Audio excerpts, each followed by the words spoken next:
Chapter 3 Into the Woods. Let me explain something because you might not know this. If you're a city kid, or even a suburb kid, you probably think the woods are just like 6 trees sticking up out of the ground, the way you drew them in preschool. Tall, straight trunks topped by a fluffy circle of leaves. A few friends to make some cool shade or a backrest for you if you're sitting down to have a snack. But that isn't the real woods. First of all, there are way more than 6 trees. There are so many that you don't even think of them as separate trees that can be counted. They spread on and on, up over the mountains and down the other side, on and on until forever. Still, it wouldn't matter how many there were if they stood in line like the trees in Central Park, but they don't. They all crowd together. Their branches are twisted and tangled up. The ground below them is crammed with smaller trees trying to fight their way up to the sun, and under those trees are bushes and brambles and weird plants. The trees that have died lie around rotting and hiding under piles of brown leaves, just waiting to trip you. There aren't any paths or spaces to walk. The woods don't want you to walk in them. And don't forget the swarms of biting insects that hang out there, waiting to suck your blood and give you nasty diseases. Nothing is worth all that torture. So why would anyone want to go in there? It's not like there's anything fun to do in the woods. How come Arp and I are the only ones who know that? Ginny and Sam are almost to Dad's beloved stone wall, but Arp and I have only just started walking in the field. I'm dragging my feet. Actually, we can't walk very fast because the grass is taller than Arp. Walking through it is like wading through water. The sun feels warm on my head. The meadow smells nice, not like Ginny's perfume, but clean and good. A yellow butterfly floats above the little blue flowers. How about stopping here? This is a good place for lunch. They ignore me, of course. Ginny is babbling. What's that flower? What's that bird? What's that rock? What's that buzzing, biting insect, like she's going to write a report about this hike. I slow down even more so I won't have to hear her icky little voice say, "Oh, Samster, you know so much about the world." Besides, Arp is pulling me in the other direction. He already took his dump by Mom's precious raspberry bush. He doesn't understand why he can't go back to the farmhouse and have a nap. Up ahead, the trees look so dark that I start thinking about all the stories I ever read where something goes terribly wrong in the woods. Kids get lost, witches eat them, trees attack them. You know, people didn't just make that stuff up. They had their reasons. You probably think I'm being ridiculous. Those were old-fashioned times, and we live in the 21st century.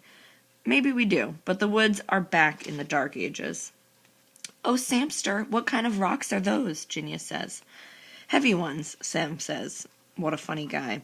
They're at the stone wall. Dad is sitting beside it on his little camp stool, sketching the rocks so he can paint a different part of the wall.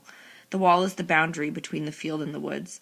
But I don't get the point of it. I mean, the wall is only about 3 feet tall, not nearly high enough to keep any wild animals in the woods from coming out. "Bye, Dad," Ginya says. "Bye, Ginya. Bye, Sam. Be sure to thank your mom for letting my girls spend the night and see your cider mill," Dad says.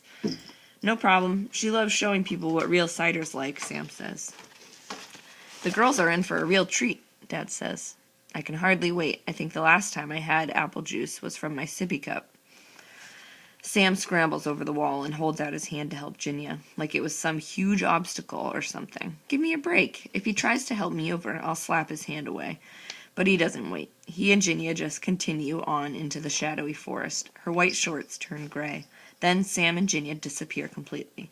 I start to yell, "Wait up!" Then I think, what am I doing? Ginya and Sam can rush into the woods if they want, but I walk slowly enough. I might never make it to the wall. So I balance on one leg for as long as I can before putting my other foot down. Almost 5 minutes go by and I've only taken 3 steps. This is a great plan, until Dad looks up from his sketch. "Megan, what are you doing?" Dad says. "Ginya didn't wait, and I'm not going in there by myself." "Ginya, wait for Megan!" Dad yells. Ginya shouts back, "We'll never get to the beaver dam if we wait for that lazy bones." "I don't have lazy bones," I shout. "That's right, you're nothing but flab," Ginya yells. Sam laughs. "Dad," I say, "your sister's teasing you. Where's your sense of humor?" Dad says. "Back in New York." Dad strokes his beard for a moment. "Megan, one of life's many lessons." At first I start to think, oh great, like I need a lecture right now. Then I think, oh great, all the time Dad's talking, I'm staying out of the woods. "Yes, Dad?" We don't always have control over our situations, but there is one thing we can control, our minds. Even if you can't change your circumstances, you can always change your attitude. He's wrong. I can easily change my circumstances. All I have to do is go back to the house and flop down on the sofa in front of the TV.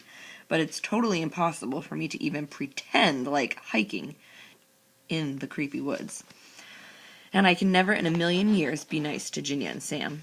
Why can't I change my attitude driving with you and Mom to Rutland, I say. Dad sighs. Remember the boy in My Side of the Mountain? He couldn't wait to run away to the woods. He had a wonderful time there, living in his tree and eating acorn pancakes. I'm so sick of that know-it-all book. I want to take it out of my backpack and hit him with it. You better hurry. You don't want Ginia to get too far ahead of you. Dad pats me on the back. Then the pat turns into a shove, so I go. I have to carry Arp over the stone wall. The bright, warm sunshine instantly vanishes, like someone flicked a switch.